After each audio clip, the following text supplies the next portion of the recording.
Hello, good afternoon to everyone. Thank you for being with us in this evening. I'm 𝗲𝗁𝗁 Poterașu, and I am very happy to present our first Insomnia Nights and Day events. I hope next time we'll be able to meet all of us in the gallery garden. And unfortunately, because of this pandemic, we had to start our first Insomnia Nights online. But we are very happy that we can make it online as well. And thank you very, very much to our special guests for this evening, Irina Botea Bucan and Olaf Stüber. And Irina Botea Bucan, she's one of the most important, if I can say that, from Romania, the filmmaker. And with Irina, she was the first video artist that we presented in a gallery in 2012.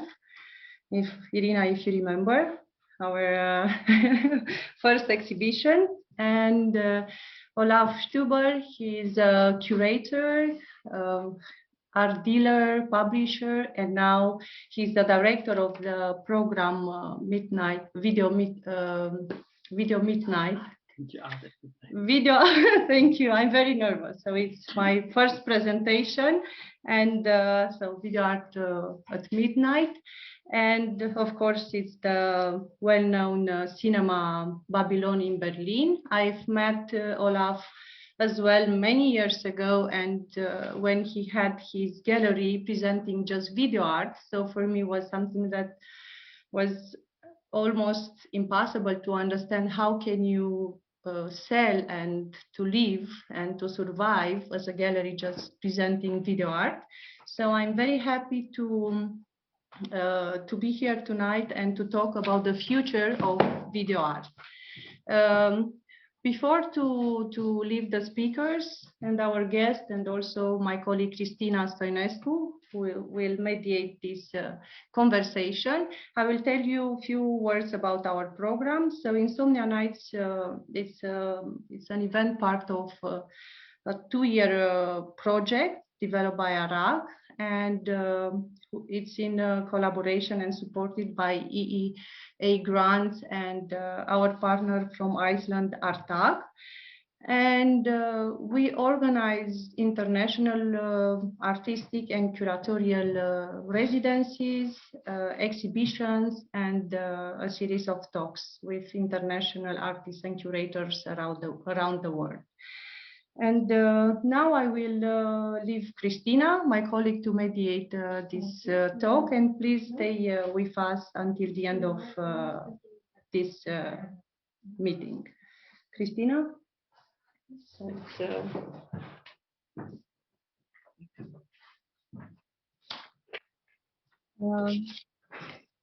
thank you. So this is a bit of a switcheroo.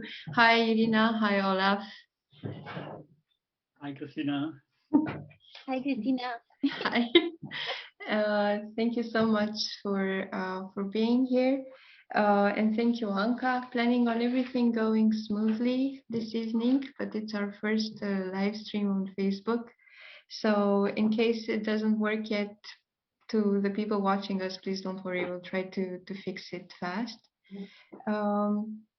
Also, Ingrid, our communications officer, is on it, and we'll try to fix everything as we go. Just 1 second to check with Ingrid if we are live on Facebook. Yes, we are live on Facebook, but unfortunately I have to make a call so you can record the session. Okay, great. Perfect. So let's see how the talk goes. At the end, we'll be taking questions from you watching live on Facebook. We're also recording this session. Great. And yes. And so after our talk, you can leave your questions in the comments so we can try to get back to them at the end of our conversation. We're going to have a short Q&A. Tonight is about the future of video art, a rather general title for a lot of questions regarding the medium. Are we integrating cinema, film, digital media into the topic? Or are we rather thinking about video art absorbed by online streaming and virtual screening now, as we have to do it tonight? And in the middle of all these questions, where is the audience in time-based art forms, and how can we create more spaces for dialogues? Before we get into that, I want to offer both Irina and Olaf a chance to present a little bit about their history with video art, about their personal development in this medium. And regarding this invitation, I want to say that Irina, as Anka has said before, is an amazing filmmaker. She's been studying at the University of Arts in Bucharest, and then doing a master's degree at the Chicago Art Institute. She's teaching at both institutions right now, and also undergoing her PhD thesis and study at Goldsmith on a very connected part about working with active participants in her films and thinking about the theory of the moving image. So Irina, thank you, and I'm passing on the mic to you now, so you can tell us more about how you started working with video art and if anything has changed in the years throughout your career. Yeah, thank you very much for the invitation. So nice to meet you, Olaf, Christina and Anka. So lovely to see you. Hope I can see you in person soon. Thank you for the question and for well, first I actually I'm going to share some images. First, I want to say, in a way, how did I start to be an artist? And then I'll quickly go into video. Just because, in a way, this has never left me. So I started, so I was trained as a geophysicist, actually, and I started to become an artist because of this, because I have been involved in something that was called Creative Aid for Romania, which was really about, it was an NGO. It was really, we were all students, young students, doing all sorts of work, doing workshops, painting murals in various orphanages, really, in Romania. And it was because of these amazing responses that we got. So yeah, we painted murals. You probably, you may be also, Olaf, be well aware of the situation in Romania. Like after 1990, it was this huge amount, unfortunately, of children in orphanages because of Ceausescu's law, anti-abortion law. But it was this, so they were really understaffed. It was often, an institution with 2 or 3 staff for 100 children. And the joy that I saw on these children's faces, and of course, this kind of play with them through art really stayed with me. And this is the reason why I have become an artist, because I thought that's the most important thing. It's actually better than being a geophysicist and digging a mountain and destroying a mountain to, to get copper, for example. So this is the reason why I become an artist. And in a way, I'm now coming back to that, but I will explain that in a minute. As a video maker, I've actually started to make videos, wanting to make videos with probably a lot of the video makers or filmmakers' obsession, like how do you record moments and how do you record the loved ones before they disappear. It was really because I wanted to record my grandfather. And then once I got my first video camera, I just started, like recording.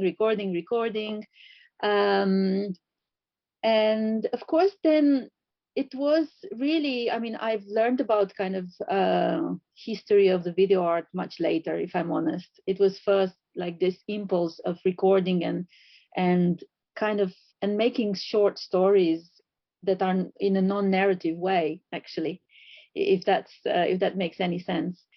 So I've started, but right from the beginning, I actually started to be interested in videos or in subjects that are very much connected to politics. So one of the first video, well, not the first ones, but one of the videos that became very important for me was Auditions for Revolution, which is, it was kind of a big hit, I guess, and it really was about a video that for me was helping me to make sense of who I am, where I am, and how do I process history. And by doing it, I realized that for me, two questions are very important. And this is kind of where all my work is being held in between. What are we doing and what is it to be done? So the Hannah Arendt question and also the Lenin question, or Stodela, if you want. And so Auditions for Revolution was a moment that was important for me. It was it was the first time that I literally used the strategy of reenactment connected to auditions. It's a strategy that I use a lot because it provides this kind of performative, personal, multiple translations. So the combination between reenactment and auditions brings forth this combination of reenactment and the multiple reenactments that are possible, the multiple translation. I'm just showing different slides, basically. This is another video that was also very important for me because it was done during, not the revolution, but close enough. It was done during the Acampada Barcelona. So this is the 2011 moment. And this time I have worked with two artists, 𝗪𝗁𝘁. They were both actually, and Anita, and they were both artists, but they have never performed in a film. And there was something that I've chose to do, which was actually we would go during the day, at demonstrations, and then in the morning or when it was, and then we would go in a room that became kind of our own room. Of rehearsal and of understanding what did just happen. Because, for example, like this piece, I did it after 16 years after the Romanian Revolution.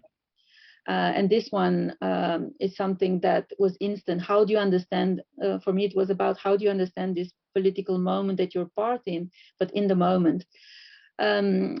So, and for this, why is it important to show this? Is because now I'm really interested in this sort of what I called a roommate filming methodology, which is about how do we come together in a room, whether it's a real room or not. Of course, I prefer it when it's a real room, and how do we together acknowledge everybody's agency, basically, within this filmmaking possibilities.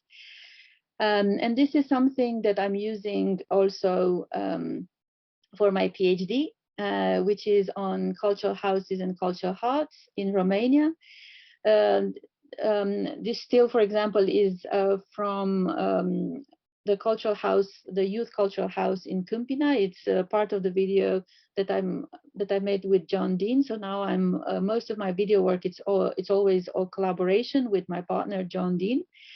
And it's something that I really enjoy because he's brought into the filmmaking process a lot of knowledge from community works. Community arts. We've also worked together, in those first moments in cultural houses. That's him.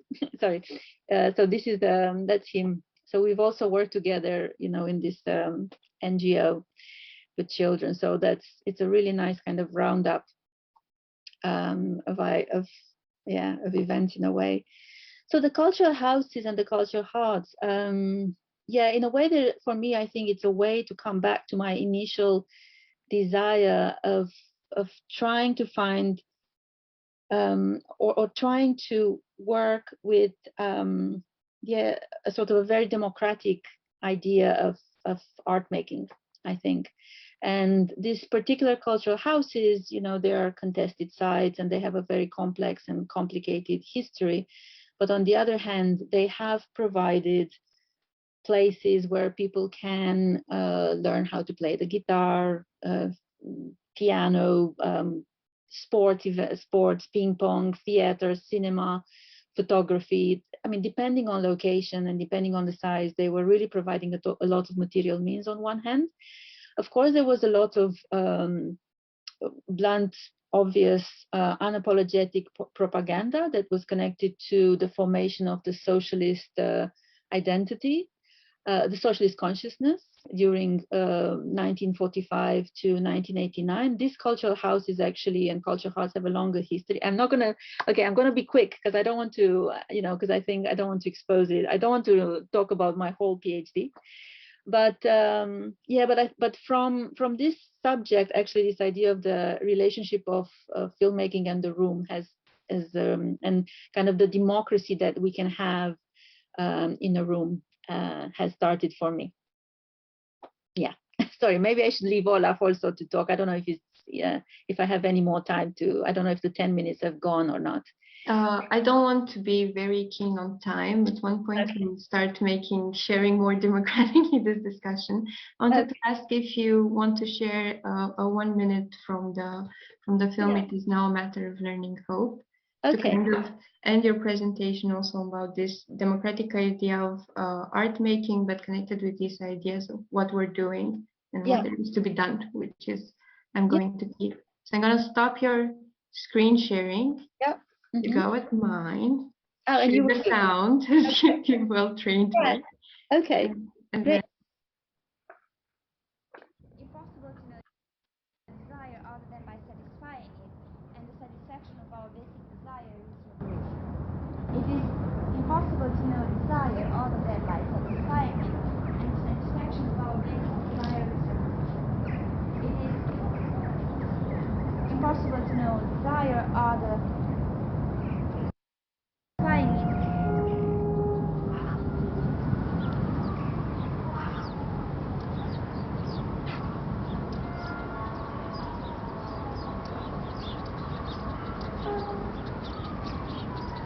This is not really a place, it's a non-place. Imagination is our capacity to withdraw from the world to that non-place. This is not really a place, it's a non-place. Imagination is our capacity to withdraw from the world to that non-place. This is a place.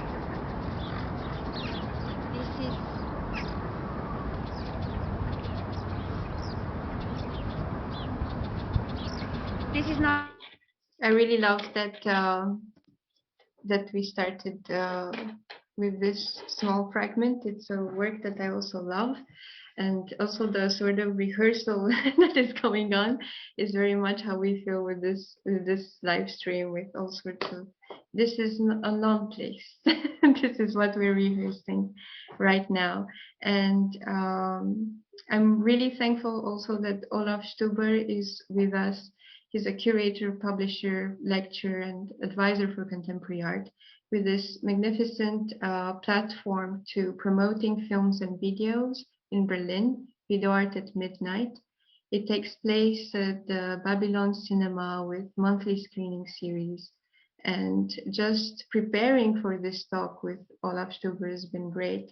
With all this insight into the many artists that you've been working since 2003, since you started your gallery, and Anka and myself were talking that it is indeed one of the very few galleries at the time that we met supporting and promoting and presenting video artists, which is such a difficult medium as well for the art market, I feel. And we're going to touch on some of these topics later. But it'd be great if you could share a bit your story and how you started and what got you into video art, and also recent changes to today. Hello, everybody. You hear me? Thank you, Christina. Thank you, Anka, for the invitation. I'm very happy to talk with you and with you, Irina.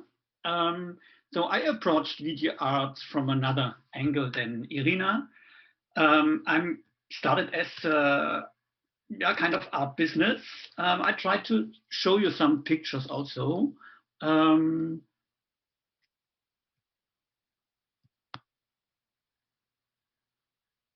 So you see something?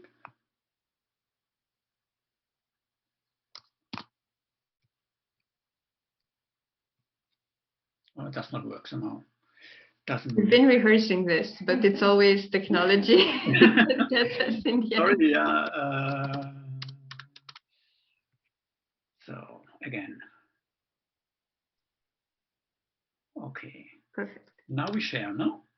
Yes, we can see what you're doing right now. Okay. Yeah, it would be great to see more of the photos. There are many menus open right now on the screen. Just click on the green button. This one? Yeah, the green button. Yeah. Great. Okay. Okay. Thank you. Okay. Thank you. So sorry, I'm not familiar with this technique. So I opened the gallery Olaf Stüber 2001 and I closed it 2011. So I ran the gallery for 10 years. I started actually with painting, as most galleries, then also with conceptual art. And my first show with video art was in 2003.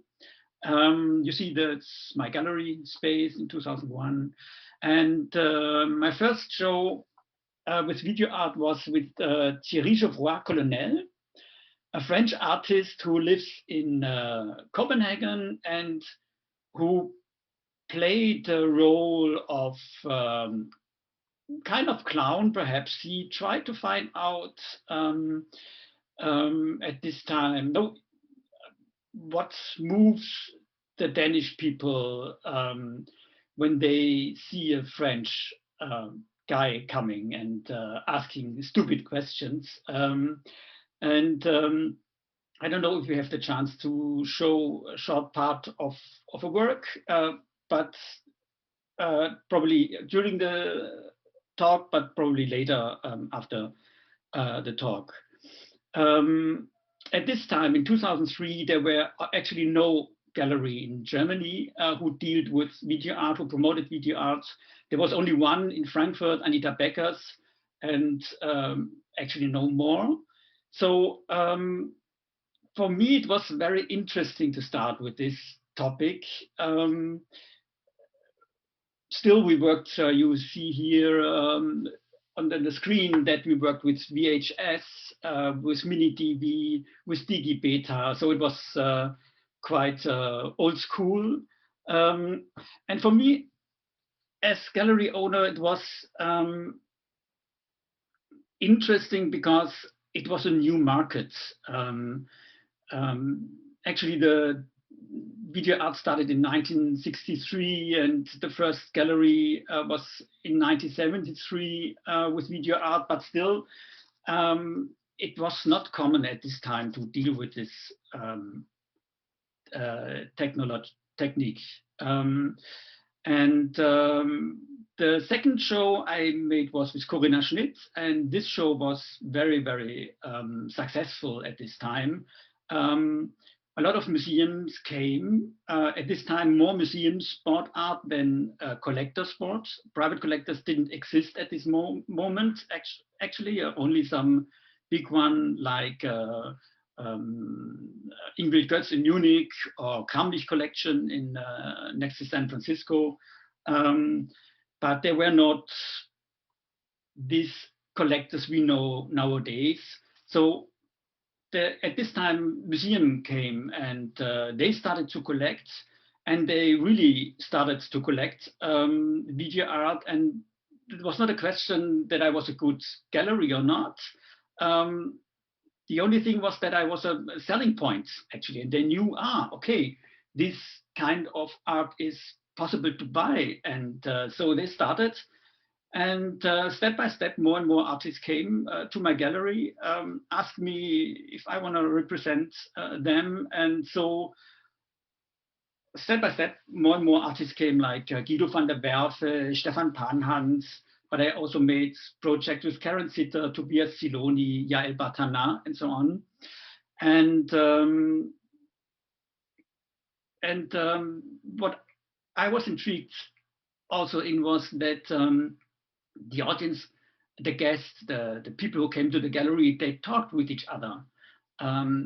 When I made exhibitions with paintings, people came and they nodded or didn't show any reaction, and they left the gallery without any talking. But about video art, everybody talked. They talked about technique, how to present the work, how the question, what are you selling or buying? Is it a video? Is it DVD? Is it a certificate? Is it a box? What are you selling actually? this was very interesting to talk about all these things. And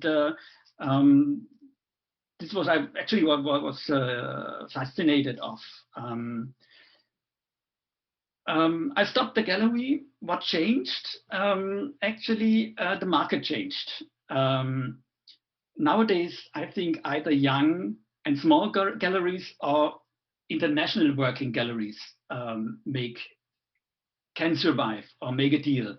All the middle sized galleries it's very, very difficult.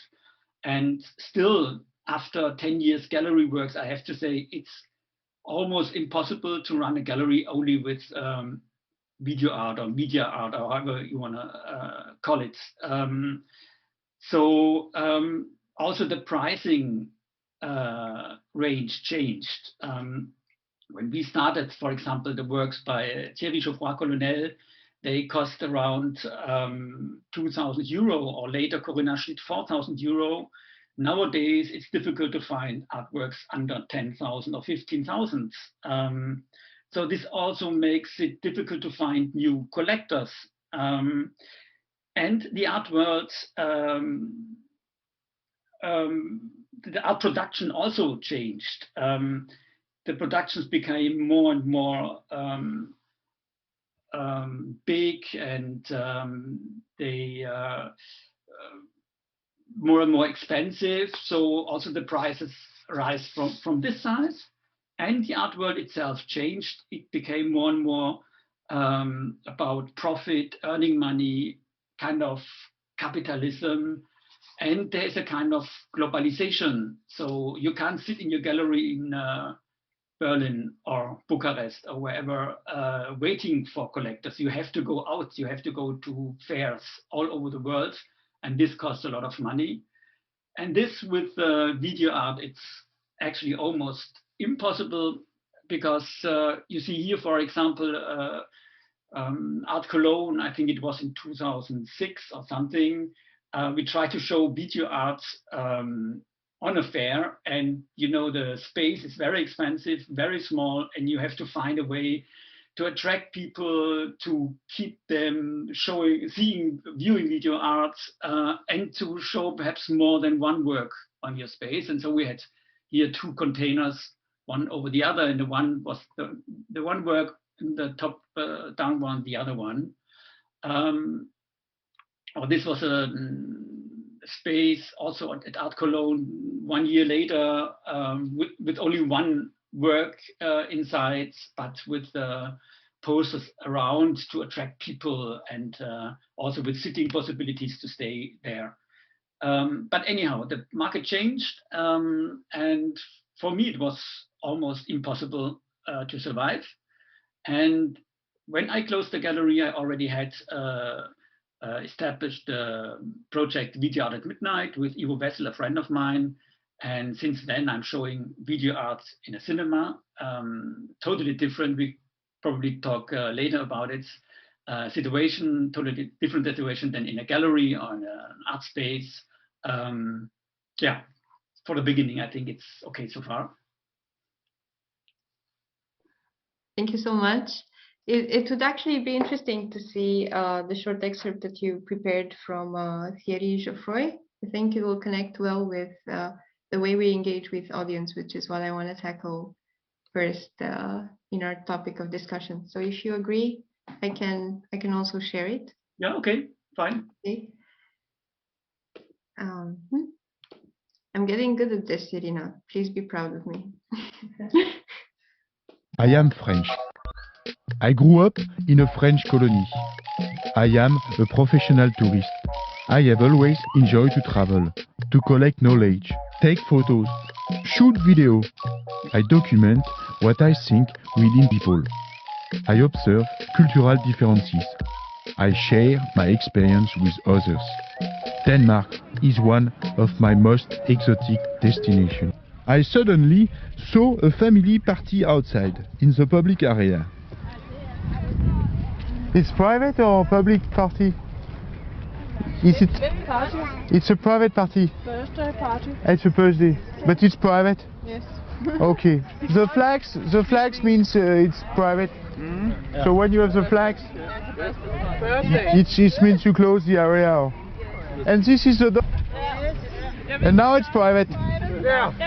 Okay. So this is grass from inside. This is grass from inside. Inside grass.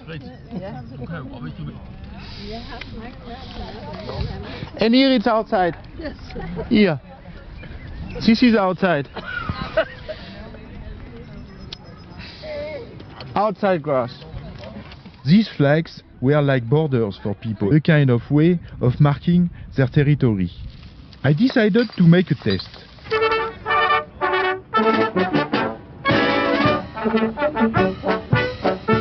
I decided to see if it was the Danish flags that create the privacy or it was just the red and white color that people respected.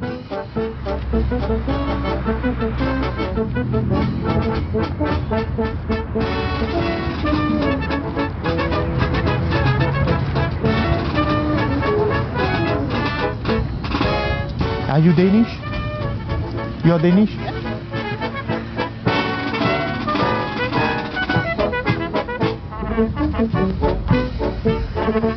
I changed then Greenland flags that have also red and white colors.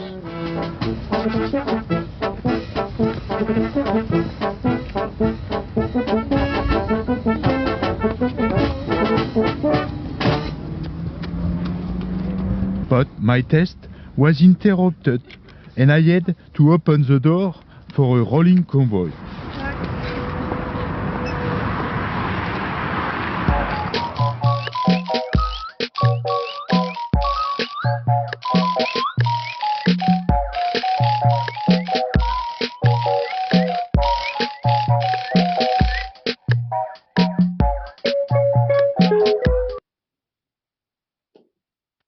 Thank you for making available these videos, and I like that some of them are really from the beginning of showing video art in your gallery.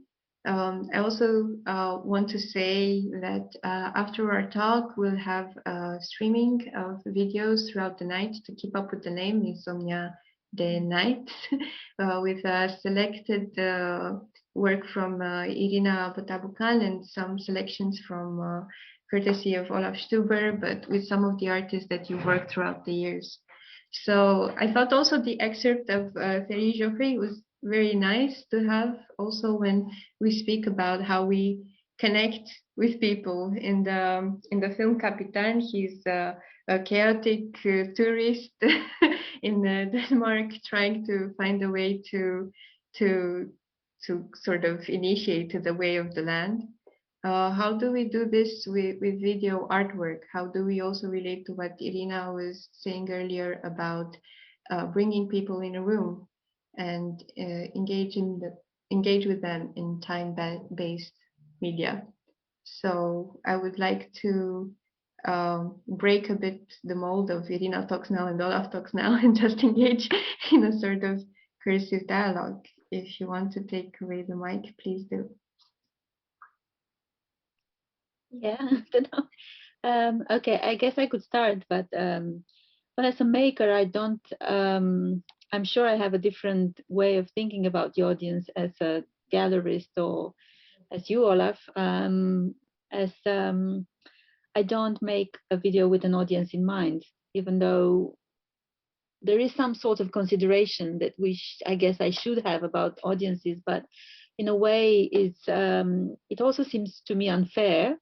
I think I am with Walter Benjamin when he was saying that, consideration of the reader, never proves fruitful. And what he meant by that, he actually meant that, well, if you're thinking about the person who's going to read your story or the person who's going to watch your film, then you're kind of projecting a set of features on an audience, and audiences are ever changing as we are ever changing. So I think it would be unfair for me to actually think about a specific audience. I actually can't do it. So in a way, the first audience is me. and whoever comes, and I'm always like, come on, watch my film, let's talk about it, you know. But I think it's about that. I think it's kind of trying to make sense of things in a way, and to make it important for myself, but not in an egotistical way, because I could also just plan. From time to time, I'm asked what I see is the difference between artist and filmmaker, because nowadays a lot of artists show their films in festivals. A lot of filmmakers show their work in galleries, and always the question, what is the difference between filmmaker and artist? And I think that, and you can see it also in the artworks, that the filmmaker, he has an audience in mind. He makes the film for an audience, and the artist has no, or not a big audience in mind, perhaps some curators, some of the artists, some influencers perhaps, but actually an artist has no audience. And that's the difference. Perhaps sometimes do an attitude or a statement, but I think you can see it sometimes between art and film. So I agree with you. I think I'm going to challenge you here, Irina. No, I think it makes a lot of sense. I think that filmmakers that have to report how they spend the money and big budgets, you know, they have to think about the audiences, because they have to think about how they bring in a cinema. And I think it's also, even they have to put at the end, it's for under 14, under 18, you know, so it's all sorts of things like that. While I guess, I just can't put my mind in it, I have to say, because I'm just like a very sort of, optimistic person that just believes that anybody can just feel and think and look at it in a moment if they could care about it or not. I mean, it's just not, I don't want to target really. Yeah. Mm-hmm. But Irina, you work a lot with reenactment, simulated auditions, a lot of direct cinema. There's a lot of performers that you've worked with in the past that are directly involved in the way that you see the film coming through. It's a very organic process, and it is a communication process between you and them. And I guess I want to ask if that doesn't relate as well to the way that you imagine the public would receive the final video, the final moving image. It's something in between film and video art, as I see. Yeah, it is. But I think it's. I actually don't feel that I'm really making the work for myself. I may be cheating myself into that, but I'm normally making I normally just set up an experience, set up like a situation, and then one of the things that I like doing is to step back and then let people take agency, like claim agency, and start to direct themselves also. So I'm kind of in and out of this sort of directorial position, which which is but so I think, for example, auditions for Revolution, the idea came during a meeting, during a class, when we were talking about how is it possible to have a big ride in America and US. We were all in US, and I thought, oh, do you want to do this? Shall we do it?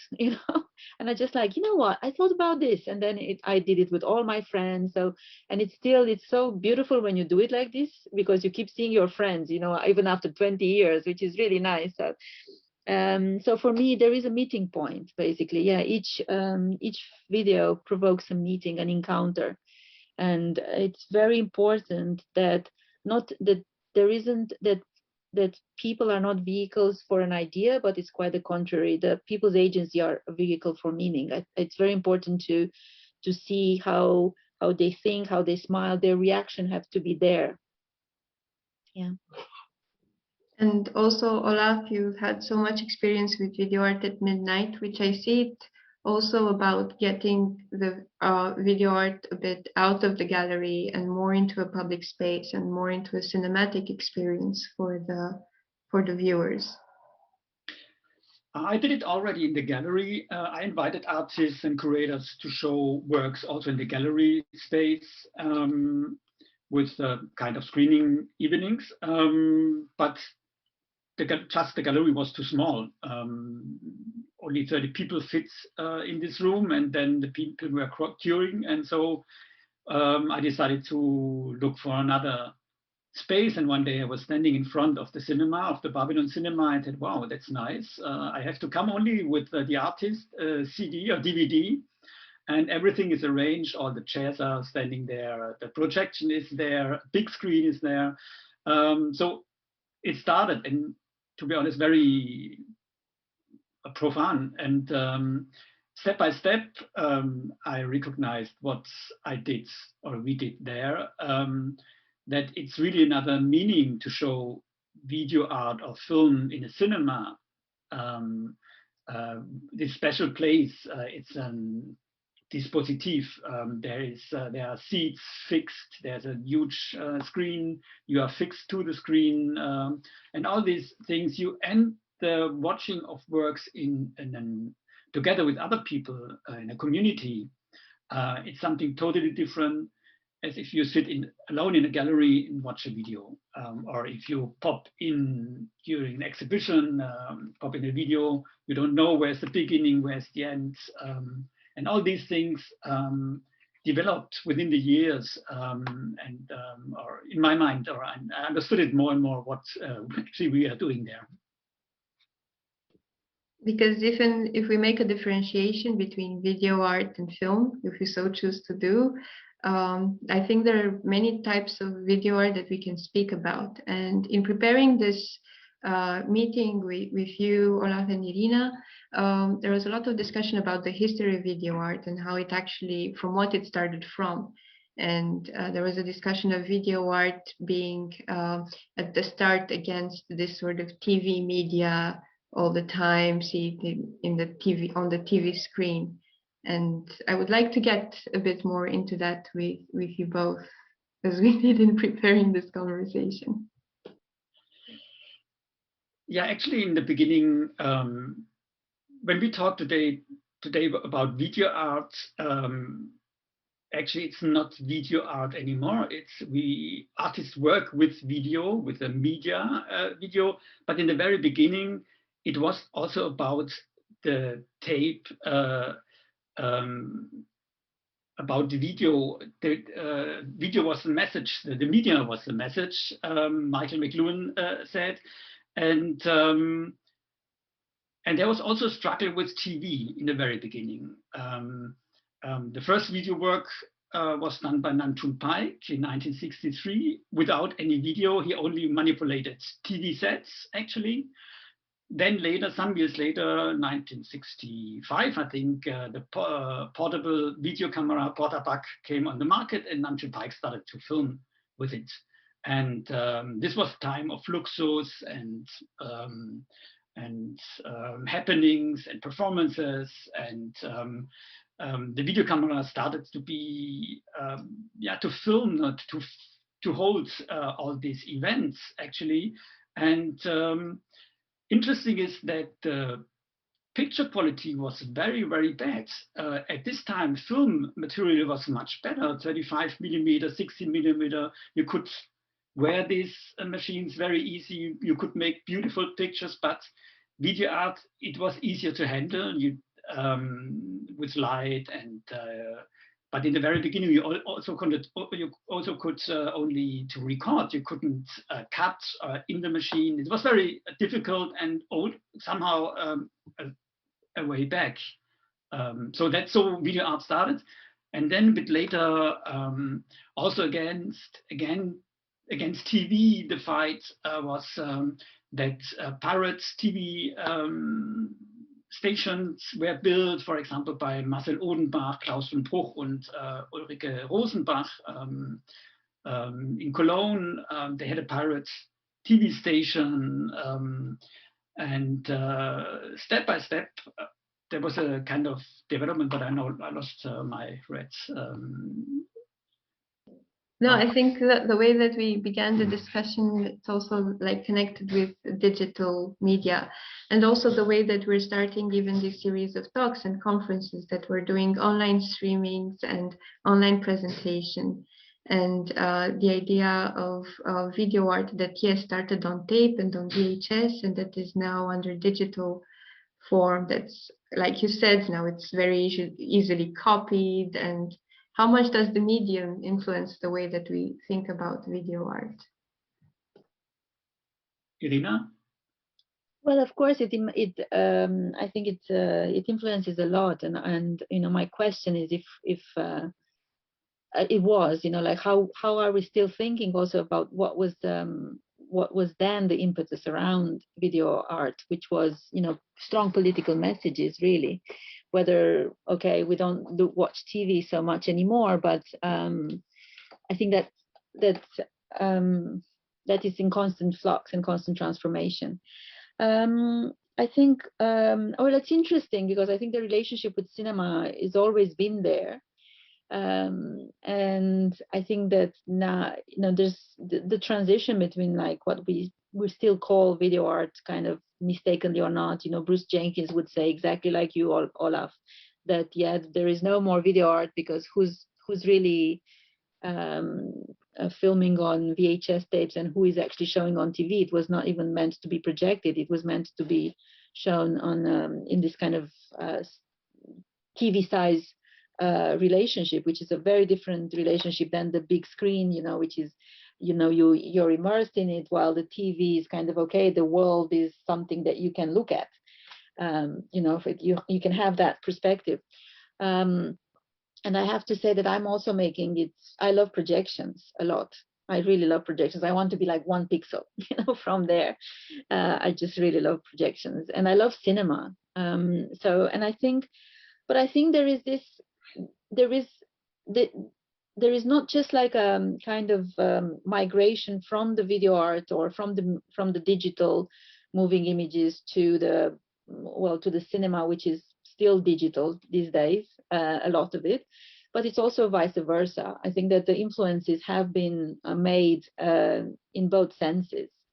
Artists have actually influenced also filmmakers, you know, mainstream filmmakers, and so on. And yeah, I think, but what is, I mean, on one hand, of course, there's still the idea of the poor image. If you think about keto sterile, you know, we may still want not to always have 4K because maybe 4K is not the best suited for any of the projects. I think for me, you know, I remember, I can't remember which year it was, but there was this switch in the video cameras when the P2, the Panasonic P2 appeared, and everybody started. I remember that I went to the Whitney Biennial, and everybody was shooting with P2, and I couldn't believe it. It was either P2 or the Canon. I can't remember the name of the Canon, Max 2, I think it was, or something like that. And you could really see how the development of the camera was really influencing everything, the camera movements or not, you know, the use of depth of field, everything, you know. Of course, it's very much aware. Of course, now very much there. Of course, now because we have such a different, such a diverse array of cameras, you know, you can have very, very similar cinematic looks in videos, of course, which we may still call videos. But when I remember that I had a reaction to this P2, the Panasonic P2, and that's when we made Picturesque, which was the first film that you showed in the gallery, Anka. So it was a film that was done together with 𝗲𝘀𝗶𝗵 and 𝗲𝘃𝗀𝗃, and I specifically asked them to be my cinematographers because one was coming from a cinema school and the other one was coming from a photo video school. So it was really my kind of like, I had to fight with HD before it really came in. And I remember that we had a very nice projection. In that time, the gallery was very small. So I opened the gallery in a very small room, 20 square meters. And this was Irina's dreams to have like a cinema. So yes. I remember for me, I wanted a cinema all the time, you know. So I love cinema. Yeah. So I remember that I went, you know, deposit, and I bought material, black material, and we filled all the room, and we covered the walls with the black materials, and we did a big projection, Irina, for that time and for Bucharest. And I remember the feeling too, you know, with the material, like you enter in a cinema. So I think was, and also very intimate atmosphere because of the small room. So it was, I remember, so it was really a beautiful exhibition. Yeah. And Nico with the light box, beautiful. So. And it's really about moving, I think, in between these spaces, between the gallery space and the cinema space, but always keeping some room to, like Olaf said at first, that people came at first and talked about the works that were exhibited in the gallery. And that's always a discussion how to present video art. Do you show it on a monitor Hunter-X, for example, or take a new flat screen, or do you project it? Do you build a cinema? Or how do you deal it with sounds? If you show several works in the same room, how do you deal with the sound then? All these things. And always a discussion about it. And have you solved it or have you not? Have you find a good solution or not? I think it's very interesting, still interesting. And if you go to all these big exhibitions or all the galleries, they show now video art. You see often that they are still lazy. I see also in museums that boys video 4:3 is shown on a flat screen, and there's no black column right and left, so it's stretched. Boys is then really fat, so you can't do it. But still, you see this from time to time, and I think it's important to talk about it. Also, can you show an old work on a new device, for example? Can you project is not the question, but always is mobile devices and all this stuff. I think it's interesting, and also this technique influences art itself. As Irina said, what camera you use. It's a different work if you make it a 4K video or if you shoot it on a Super 8 analog material, for example. Yeah, and I think there's also a sort of self-reflectivity of the medium when it chooses the way that it's presented or the way that the format begins. And I'm thinking, Irina, I also hear about your works on Super 8, that they're usually very poetic, or they're like visual essays, really, when you choose to work within that medium. Like one of the videos that we're going to present on the online streaming later on, with 𝗲𝗃𝗁𝘁 is very beautiful, and it connects very well also with sound, something that usually the Super 8 doesn't register, but that you then overlay afterwards. And I think it's also about the story and the meaning that we approach in these videos. Good example, I think, because in this film, Irina uses analog film and digital film, and she really selected it, used it for a special meaning and special things you want to say in this. And this changing of media within one film or artwork, it's very interesting. I think it was 𝗲𝗃𝗁𝘁, no? Yeah. It's I only use the digital at the beginning and at the end, kind of an introduction, and also, you know, because I'm as an introduction and also as an exit point in a way. And yeah, it's 16mm, but it doesn't matter. But it is very different indeed. I think on one hand, video has this self-reflexivity because it's considered to be the sort of the medium of the continuation of the mirror stage. You know, it's like you have a constant mirror, you know, when you're recording. So when you turn the screen, you will see yourself. And so it's like a recording of a constant selfie, if you want, of a long selfie, but also allows for so much recording. So you can record as much footage as you want. Well, arguably, now it's a bit more difficult because the files are getting bigger and bigger, so then you don't want to have such big files. You know, the storage is becoming expensive and so on, but you could possibly record a lot more than you record on film. So the film brings a different economy in the making of the film, of the piece.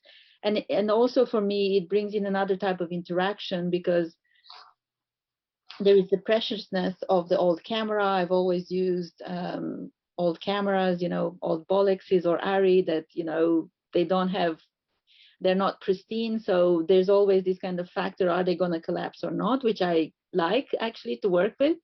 And on the other hand, it is a novelty for the person in front of the camera. It looks like, wow, what is this? You know, and there's a care for the camera that happens around the filming that will not happen around the video camera, because it's like, okay, it's a video camera, you know. So there's a preciousness of the medium and of the camera itself that brings a different type of relationship. And I think especially for kind of very short encounters, I think for me film is in a way better, because it brings the necessity of almost never being spontaneous, but always being delayed. So there is first the encounter and then the filming happens. So there is a delay moment.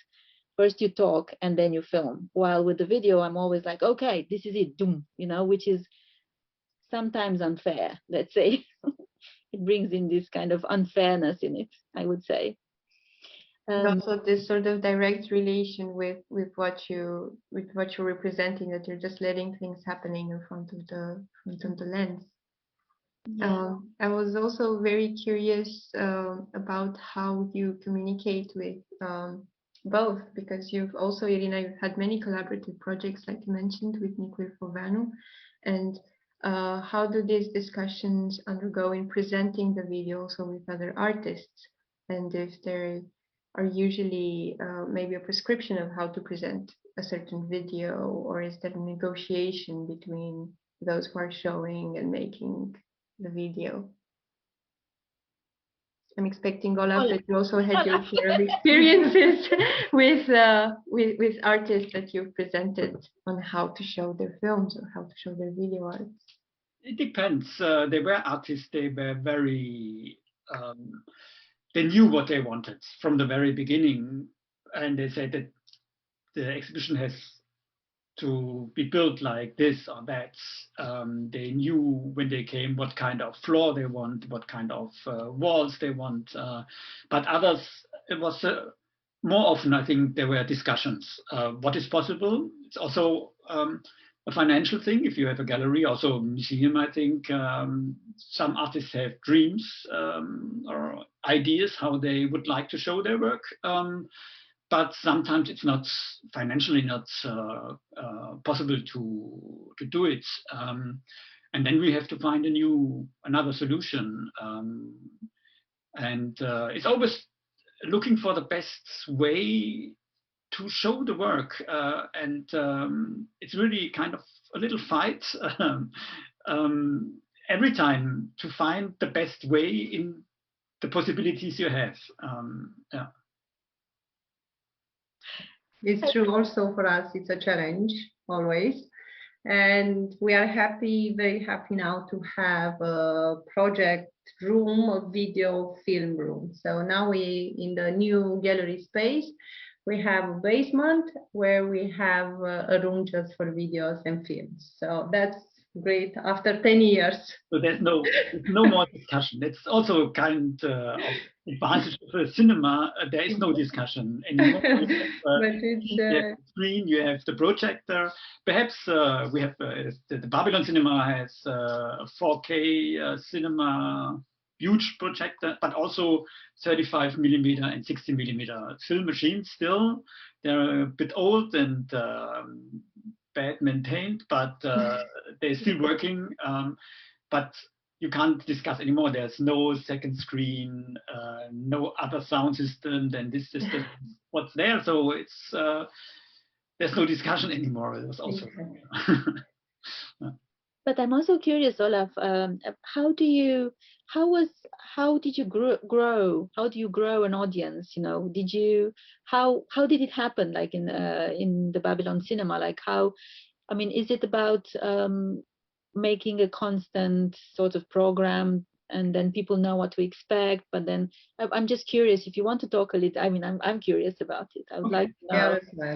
Yeah, so I think very important was that we are doing this very constantly, every month, except July, August, we make summer break. And we do this since 11 years now. And it's a question of lineup of artists. In the very beginning, there were, of course, artists from my gallery, but very fast I saw there are not enough artists, and there are not much better one, but others. And there's a huge crowd in Berlin of fantastic art workers, of art producers. And I became more and more curious to show other artists. And then it's a mixture of upcoming artists, but also famous artists. One of the main key was 𝗵𝘃𝘁𝗶. When 𝗵𝘃𝘁𝗶 was our guest, after this, almost every artist was open to come to Video at Midnight. Although we don't pay any money, we don't ask for entrance fee, so we have no budget. We can't pay the cinema, we can't pay the artists, but anyhow, all artists came and wanted to show. And the audience in the very beginning, this was the list, the press list of my gallery, the newsletter list of my gallery. But very helpful in the beginning was Facebook. It was very easy to get new followers through Facebook. I think nowadays we have 6,000 or 8,000 followers, but very in the beginning already 6,000. So it was very easy to send the news to this audience. But the most important thing is, I think, to do something regularly, and trying to hold the quality quite up. Yeah. I'm so happy to hear that 𝗵𝘃𝘁𝗶 opened the gate, you know. He was such a loved, well, it still is a very loved person.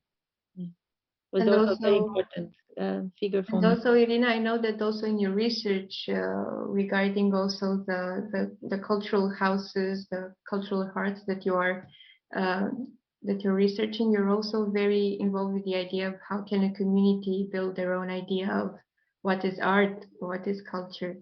And I'd love to hear more about where the research has gotten you so far. Yeah, well, I think you can share. yeah. I mean, yeah, sure. No, I think it's well, just talking one moment about 𝗵𝘃𝘁𝗶, I really loved. In 1978, he wrote, I think, this manifesto of how like we need a library. I think it was called a Library for Useful Images. And I really love that. He wanted basically to create some sort of an institute where people would just go and film and bring images back. And I think that's you know, there's one way of thinking about how, you know, some sort of a collective filmmaking is possible, that it's not about authorship. And I think yeah, I think he was really advocating for that in that particular piece of writing. Well, I mean, cultural houses and cultural hearts, you know, it is about, you know, spaces that are available for everybody. Again, you know, they are not without being, that they're not without problems, you know, or, you know, they were always connected to some sort of ideology and a project of modernization, of changing the individual, whether, you know, the peasant has to be changed into a modern citizen, or whether a person has to have a socialist consciousness. But I think what is important is that I think they can bring, if we reimagine them, these particular institutions, I think they can bring the idea that culture, knowledge is authored collectively, and we can imagine things together. I think this is, in a way, that's where my thesis goes, like how can we imagine such a place? And I am using the cultural houses and cultural hearts for it. and bringing these two ideas. One is the roommate and the relationship of the roommate, because as a filmmaker, I know, and this is something I've discovered or I thought about, you know, when you're holding a camera, you're actually holding a room. You're always looking at the world through a room, which that camera obscura, of course, but so in a way, the camera transforms the world into a roommate. So I think as a filmmaker, I'm always thinking about this relationship of how can I be in a relationship of a roommate, which for me is a relationship of equality. Of course, I was talking to Greg Bordowitz, who is one of the influential figure for me, because we've been teaching together at the School of the Art Institute in Chicago, and he's developed this idea of the politics of the room as an activist, as an AIDS activist working in ACT UP. And for him, the politics of the room came about how, well, it was really against sort of this sense of insularity that, you know, when we are in the room, we feel that we're cleverer than anyone else, than what is happening outside. So he said, so one of the things that he does, you know, with the students, he says, okay, now go to the window and see what you see. You see the people on the street. You were that person on the street before you enter into the room, and thinking that now in the room we're discussing all these clever ideas and we're much more clever than anybody. So actually for him, the politics of the room is about what is happening in the room, but with also not dismissing what is outside. And for me, the roommate, it brings, of course, tension. You know, there is no kind of ideal roommate. I mean, for me, I actually was very lucky. I always had ideal roommates, but I know that, you know, I think it's important not to sort of, I'm not kind of denying tension and conflict, but I think at the basis has to be an equal rights, you know, and some sort of equality, however we define it. And I think there is a constant negotiation between roommates that happen that for me is important. So that's what's happening. And this is also, and this is really been inspired on one hand about this idea of the camera as the room, but on the other hand as each cultural house has rooms, and rooms for daydreaming, as Gaston Bachelard puts it really beautifully, that the house is a place for daydreaming. So yeah, that's kind of this is on one hand where I am, and then in terms of that's it. That's interesting. I was talking about Isabelle Gro's The Love of Painting with Liliana Dan, and it's actually the same sort of conversation, not the same because it's another sort of theoretical framework for painting, but it's also about returning to looking at art, in this case painting, as something really personal, something that that connects with you almost as a person would, and also like you're saying, with a roommate connecting with you, like the film. And it's also interesting considering the way that the film and how screenings on a wall work usually are like a window to this other sort of virtual reality, which is why I was discussing quite a lot with Anka recently when we saw the increase of digital artworks. So we cannot, if we talk if we talk about the future of video art, we should talk at least a few things about NFT. I think now it's the non-fungible tokens. Exactly. So now everything, you know, it's an explosion. Everyone is talking about this. So I think which to me also seems a bit maybe more impersonal than ever when you're talking about really the NFTs as contracts. Yeah, so we are reading from the newspaper. So we are here just reading from all the, you know, magazine, newspapers, all the information. So I think especially for art that goes on this digital support. For now, I don't think they support entire films or entire screens, but it's something that they're striving for, something that is happening, and we need to have all the knowledge to get informed. This is what I feel, that I have to be informed and connected to see what's next. And so in relationship with this roommate theory, how have you been feeling about this evolution in digital art, from film and video art? When I started with video art in a gallery, I was quite sure that it is arts what the artist did at this time with video, and there was a development out of art history and the relation to art history, and there were references to works before. But to be honest, what I saw as NFT art, I have problems to bring it in this context of art we know it since now. But anyhow, every new technology opens doors. As the video camera opened doors for artists, or the fax or the copy machine opened doors, or perhaps very much earlier the brush or whatever.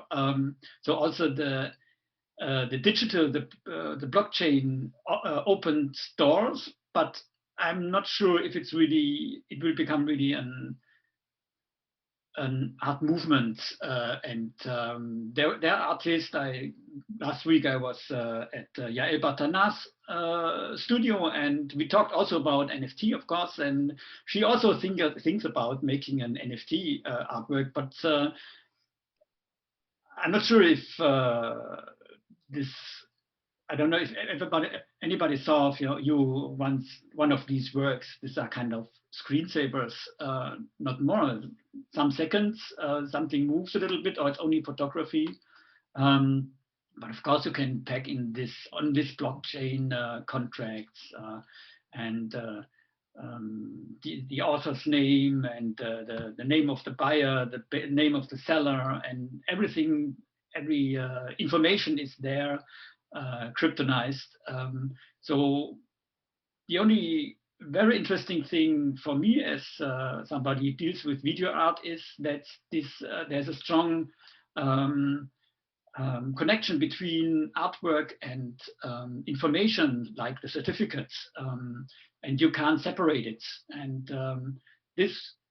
a lot of collectors, private collectors and institutional collectors have the problem. Yeah, I get an artwork, a digital file, and I get a certificate, but I can put the certificate there, and I could do with a digital file whatever I want, or anybody can do with it. I have no control about it.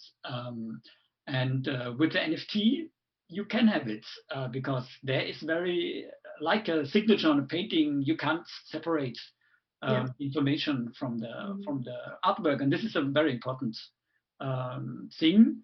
Yeah, that's the NFT for me. We'll wait and see. Yeah. I think it's a very interesting. I mean, I think it's an interesting phenomena, and I think it's a kind of an outcome of course, of the reality. The conditions that we live in. On one hand, the constant lockdown and constant obsession with the screen, and of course, constant obsession with cryptocurrencies. But I was just looking at, Jeremy Deller did his first NFT, and he barely got.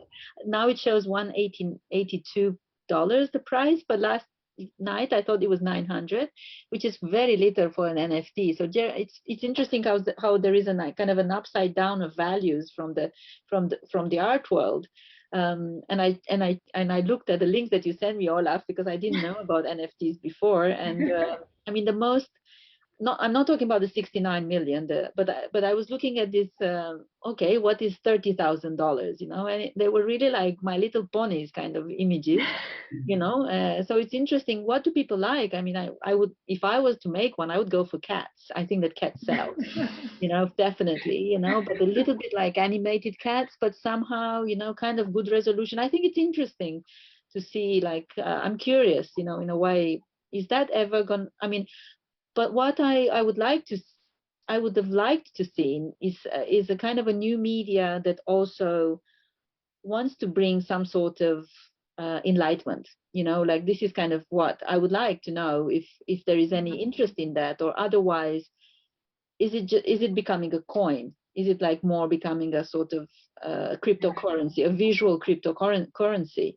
Because it seems like it has that kind of logic more than than trying to bring in a message. Of course, I mean, Jeremy Deller actually with The Last Day, he wants to bring a message and he's only making one. So it's interesting that he's totally like unsuccessful. And I mean, I don't think, I mean, for me, you know, I think what is artwork or not, in a way, I feel, you know, there's always a question, debatable, but I think it's about what's the importance of it, or what does it do? You know, how does it actually provoke? And I think it does actually. How does it provoke a recognition of the conditions, of social political conditions that we're in? Especially since it garnered a lot of attention for the people that were in crypto art or programming, maybe people that are not always part of the art scene, as it were.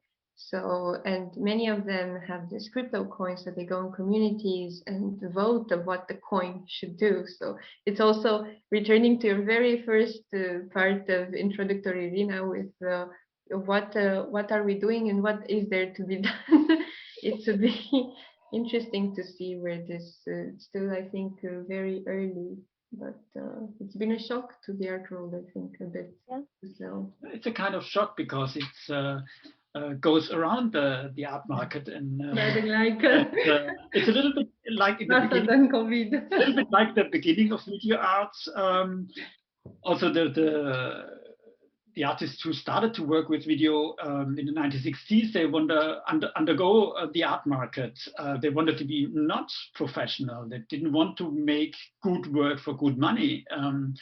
Nowadays, they want to make good work for good money, but they don't want to use the art markets. Exactly. And it's, of course, it's the dream of these artists to become rich and to become famous.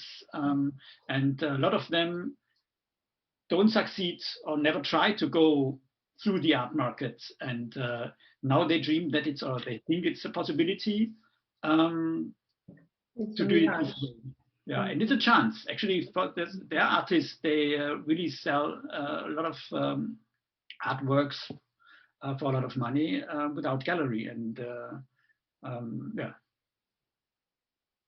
Yeah, it can be a threat for a gallery, but I saw that already some big galleries, they are already in the market, the NFT. So it depends how you enter this market and how you negotiate with the artist. So Johann König, for example, sent out a newsletter, I think, the weekend with NFT artworks, but they were not better than you found on the arts on these platforms, I think.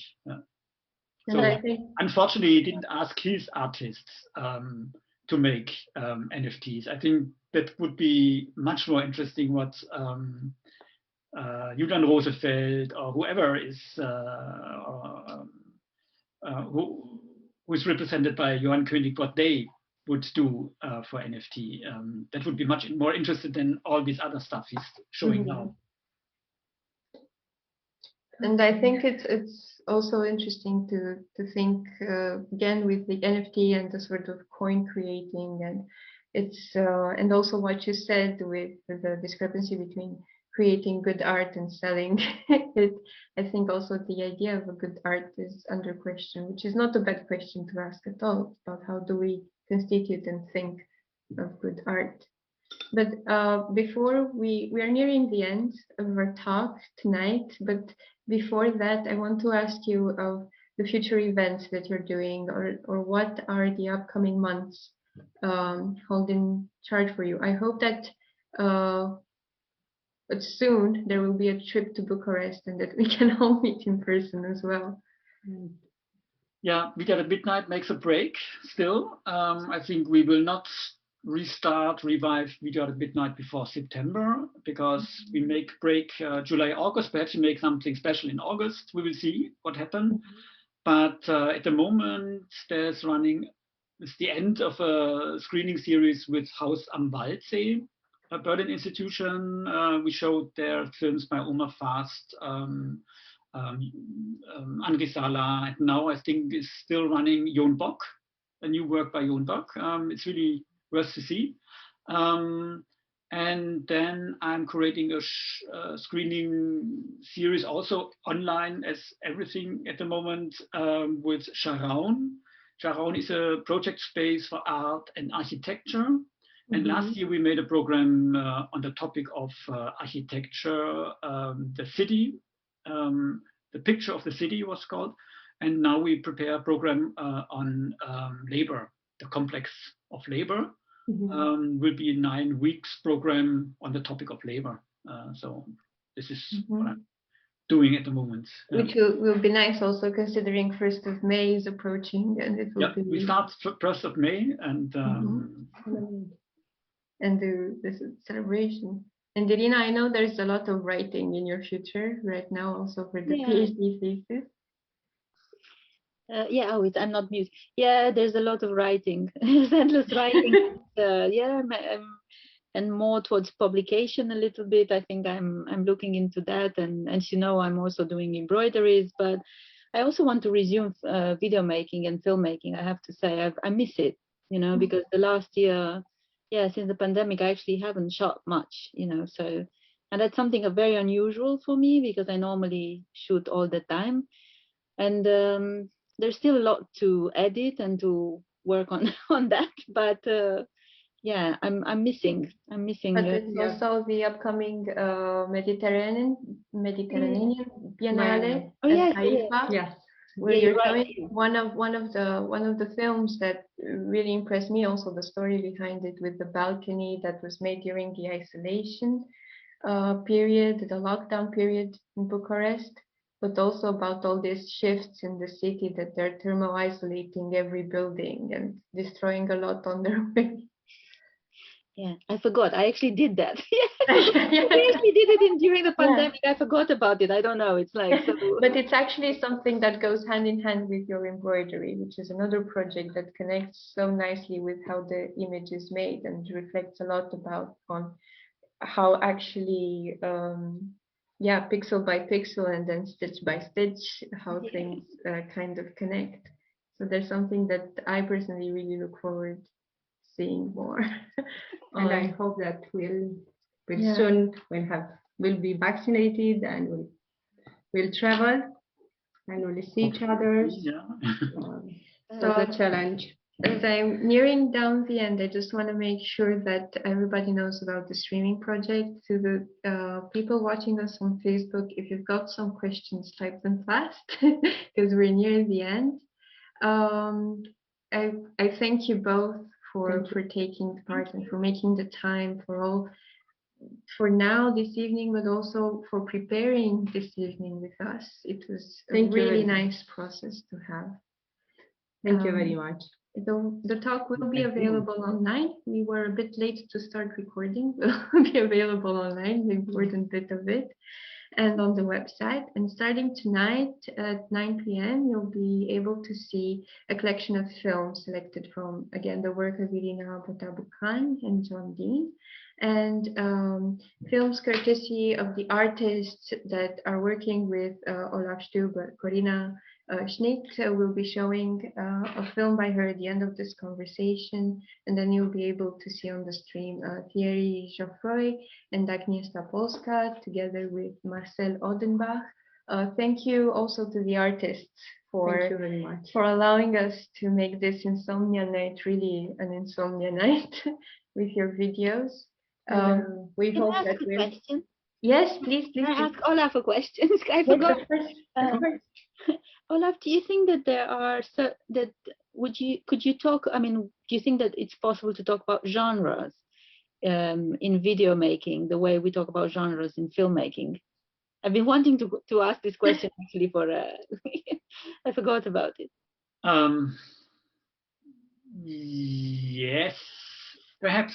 I was in quite a lot of in 2 juries the last month. The one was the Women Artist Film Prize of City of Berlin, and the other one was Goldrausch, a project also for women.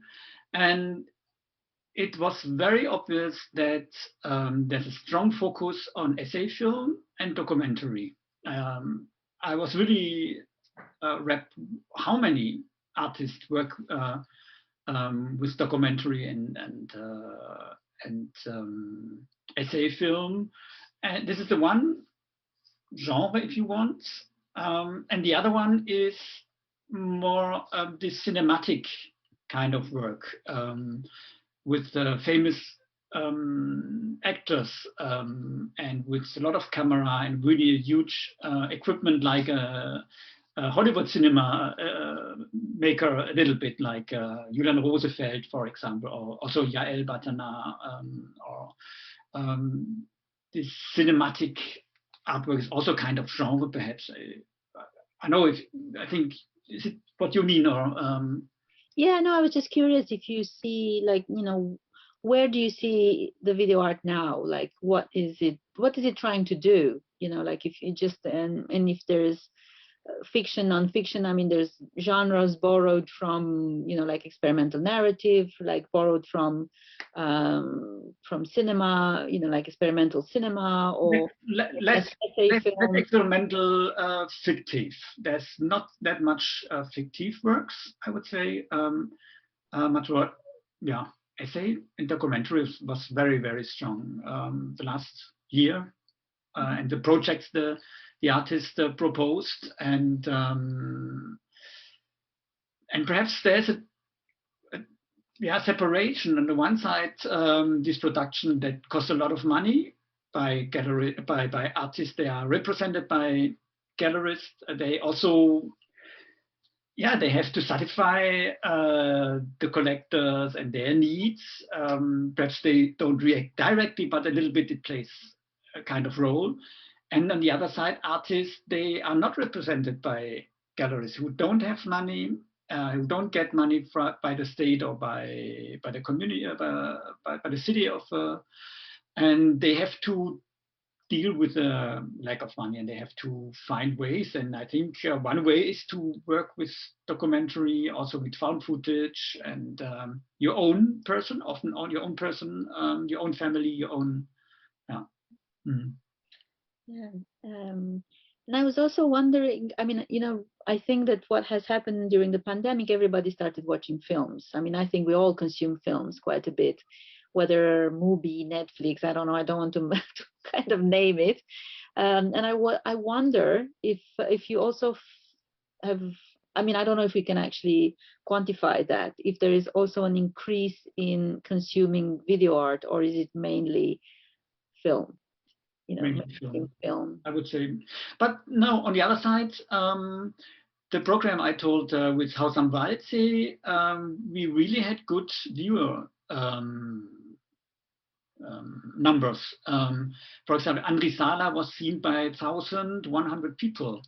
So the two full cinemas saw this, or they clicked on it. I don't know if they saw it from the beginning to the end. You can see it on Vimeo, but at least I think a part of the work must be seen, that it counts. But 1,100 viewer, I think it's quite a lot. Also 𝗲𝘃𝗶𝗵𝘁, I think 600. It works still. We had the impression that in the very beginning, we also made a program with Berlinische Galerie in last June. It was called Berlin Video Art Festival, and also we had more than 1,000 viewers for every work, and we thought it's the first shutdown and the people are keen on showing something online, but still, it still works even now. We will see. I'm not so fan of it, but it's one possibility to be visible for artists and artworks. Yeah, and I think that maybe something like this would still remain, whether this period, because I mean, I also actually really enjoyed, seeing festivals online. So I think it's there is this accessibility that I think, I don't know how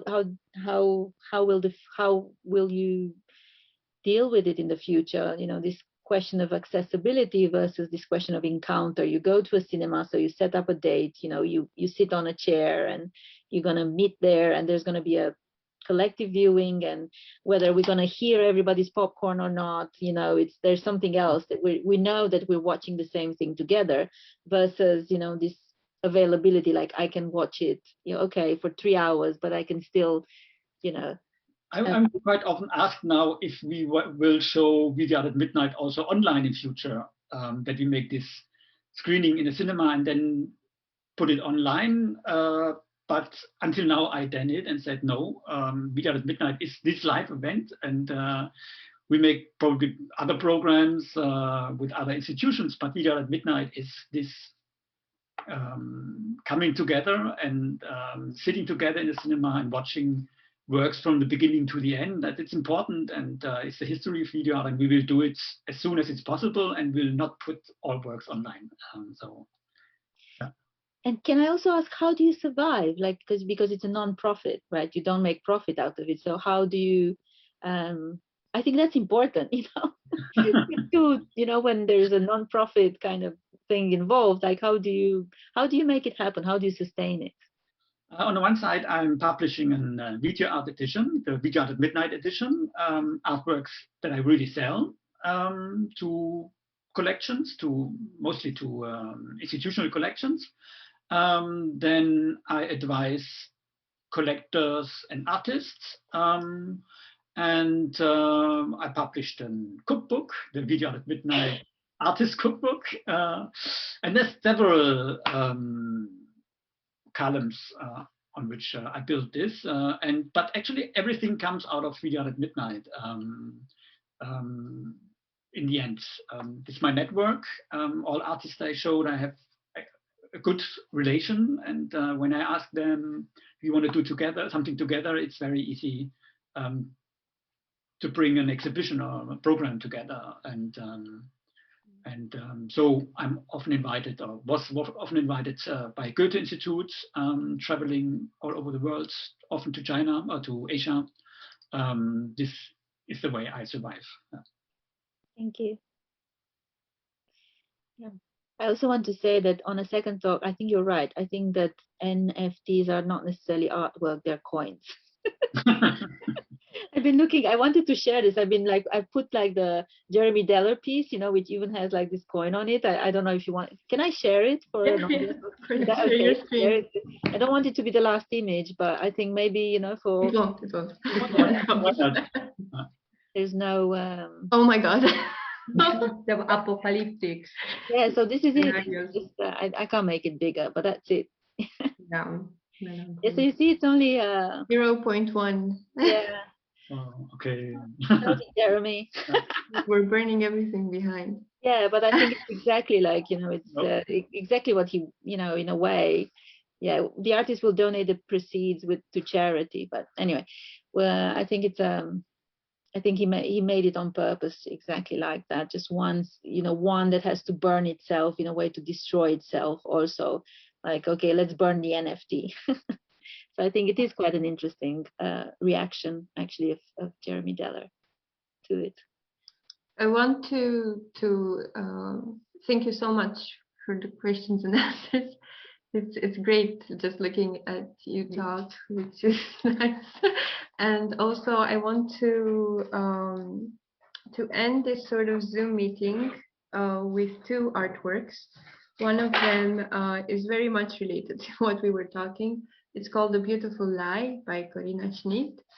And the second one is, Irina, I know that we were supposed to have a shorter video, but it'll be available on the stream. I want to propose that we show It Is Now a Matter of Learning Hope, because I think it's a beautiful work especially this time. and especially this problem. time.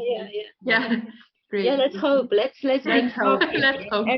Let's learn. Yeah. The principle No of matter of learning. Thank you. Okay. And Thank you.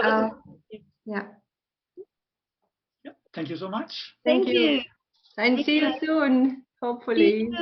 Very soon. Bucharest, hopefully, yeah. Yes, and next time we'll have a presentation in the yard. So we postponed our meeting from last year. We hoped, actually, we were very optimistic. And within this program that we envisioned, and once again, we thanked for the support of the EA grants with the Rural Cultural Program. Thank you. That changed our life in this pandemic. So thank you very much, Irina. Thank you, Olaf. And very nice to meet you, Olaf. And Thank we'll you. continue streaming on Yes. Facebook the films that we've promised. Thank So you. stay close. Yeah, bye. Thank Thank you. Bye.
I'm happy. When you're happy, everything is beautiful, lighter. Everyone wants a lot of things, but it's because it makes them happy. My life is simple because it's the little things that are the most important. For example, I love to sing. I love to hear and play music everywhere I go. In the car, when I wake up, etc. I start singing a song and my husband joins in, and sometimes we sing a duet, complete with harmony. I'm a fighter pilot with the U.S. Navy aboard the USS Abraham Lincoln. I'm the best fighter pilot, and I fly the FA-18 Hornet fighter jet. I have a beautiful wife. She's very intelligent and has a great sense of humor. I also have 2 kids.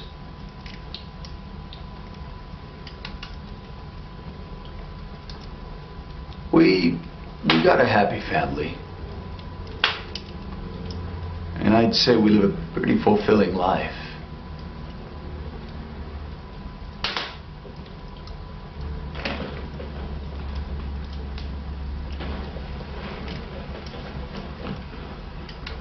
Eventually, I'd like to retire from the Navy and become a scientist.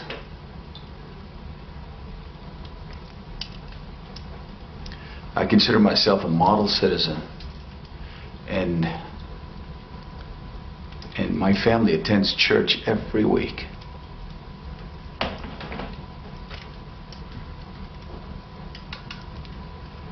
We live in a mansion with a view of the ocean. I don't have any debt or even a mortgage on the house. I'm soon planning to buy my mother a house.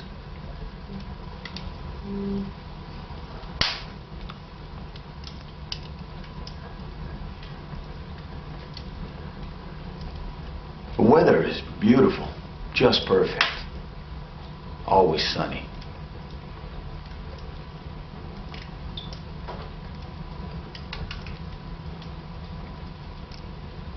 I often like to travel to Europe, and I only eat the finest food.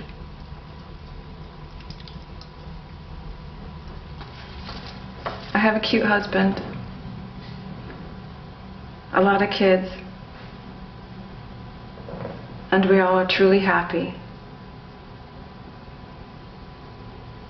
We have a nice little family and we all get along together. And we have a close inner bond. We live in a mansion surrounded by fields of grass, plus we have flowers and forests. Other people live outside the forest as well, but not too many. The house is just outside the city, so we can live a calmer day-to-day life, but close enough to the city where we can still go out. In the winter, it snows, and there's a lake nearby. Deer sometimes come out onto the fields of grass. It's a quiet place, a nice place. I feel perfectly safe. Even when I'm taking a walk all by myself on the streets, even in the middle of the night.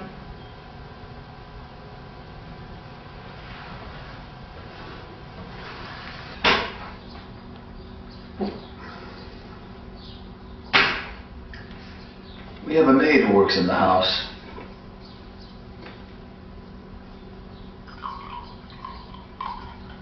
She does the cooking and the cleaning.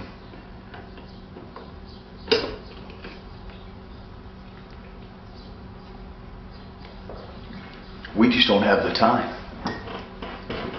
We both have our careers. We also have a gardener who takes care of our cactus garden.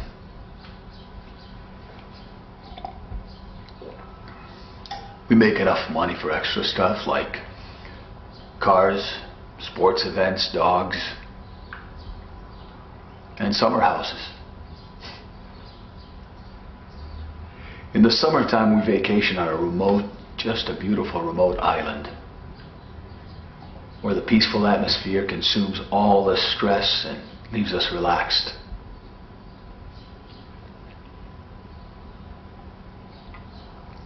I'm not weighed down by my responsibilities. We're all healthy because of our healthy way of living. I don't have an ounce of tension in my body.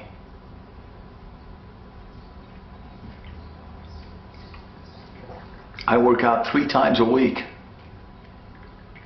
often going jogging along the beach with my dogs.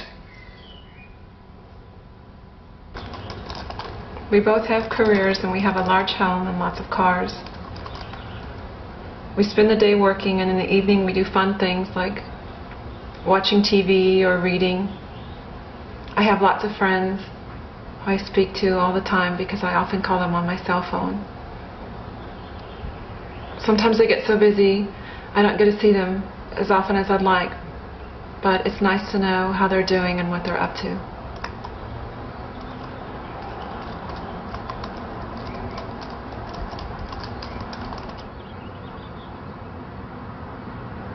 Every once in a while, I like to be surrounded by beautiful and sexy women,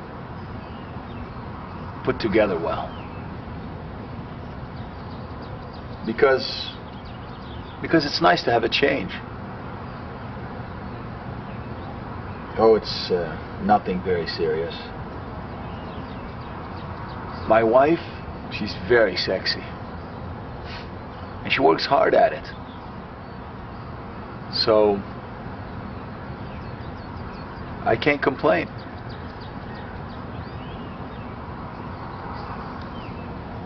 I enjoy having a mistress, a hot mistress every few months. And then it's over.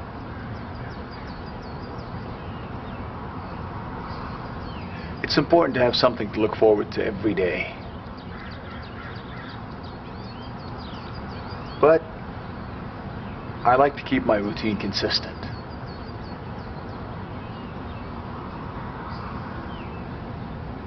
I'm a very successful person, and I know I'm contributing to the world. My life is fulfilling,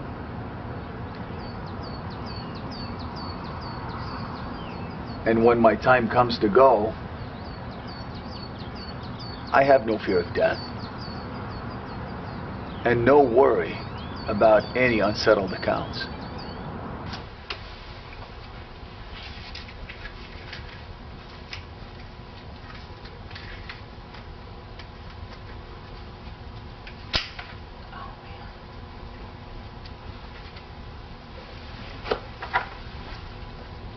nice clothes.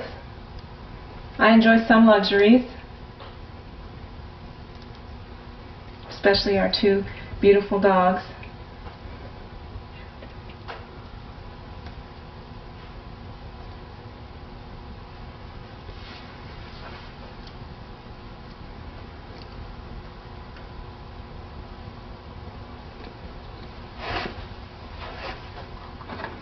We have a nanny to take care of our son and our daughter.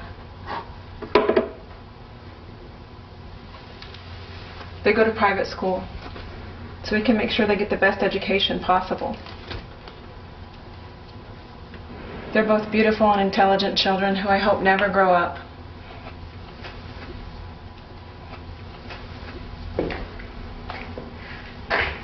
I don't worry about my husband leaving me for another woman. I don't look old. I will never look old. I am a self-independent, strong, focused woman. This is a safe area. It's a safe environment.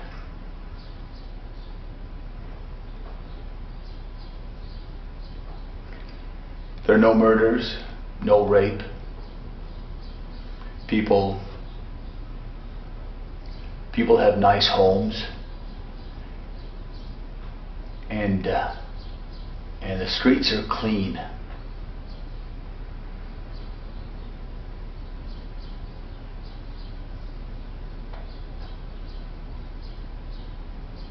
There are no distinctions between the social classes and races.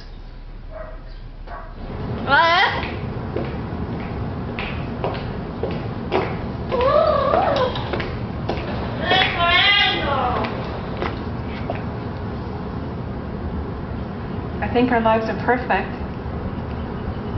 Nobody is suffering and there's no pollution. Everyone is fit and pleased with themselves. Everyone is treated equally and there's plenty of freedom, love, and perfect harmony for everyone.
It is impossible to know desire other than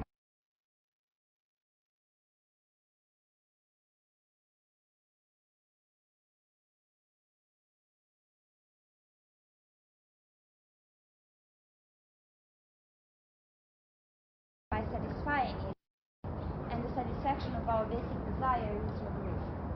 It is impossible to know desire other than by satisfying it, and the satisfaction of our basic desire is bliss. It is impossible to know desire other than satisfying it.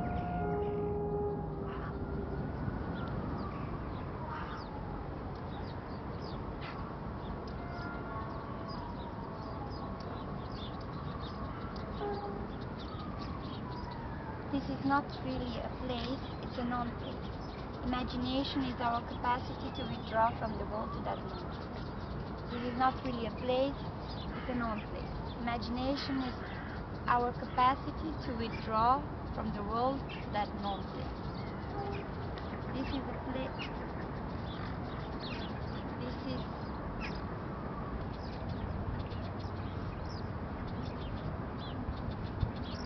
This is not an explanation, it's just a description.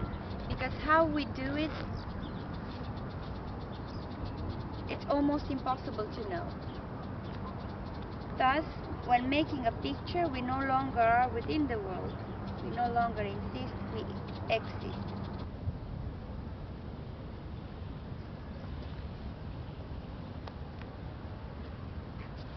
In fact, this culture was never been capable of satisfying anyone.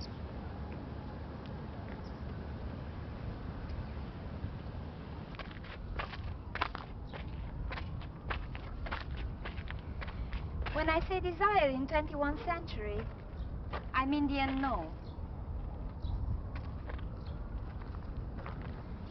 Once the time passed and it became closer,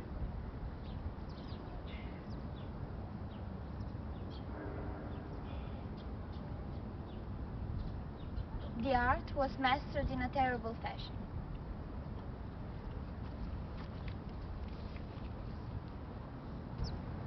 It is now a question of learning hope.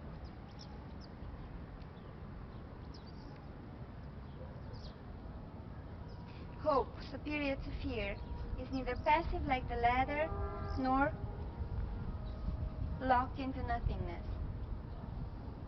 Hope, as emotion, goes out of itself, makes people broad instead of confining them. Once a man traveled far and wide to learn fear.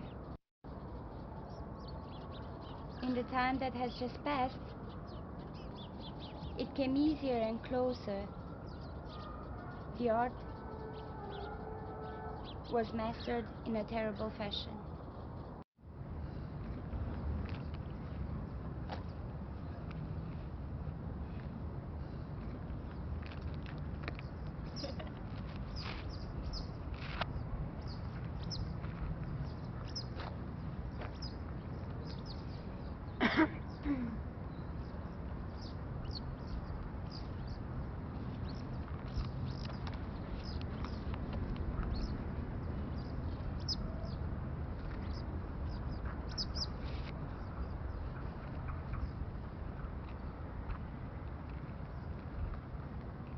It is a question of learning hope. Its work does not renounce, it is in love with success rather than failure.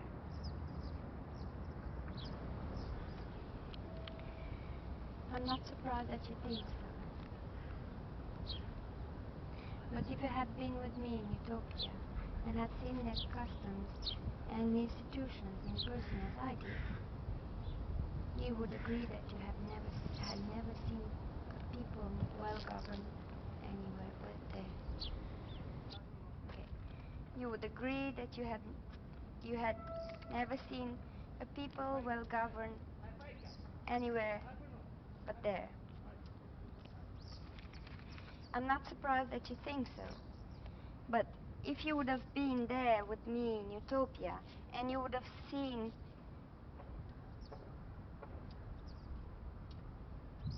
their customs and their customs and their institutions as I did, you would be perfectly agree that you had never seen any people well governed, that you have never seen a people well governed anywhere but there.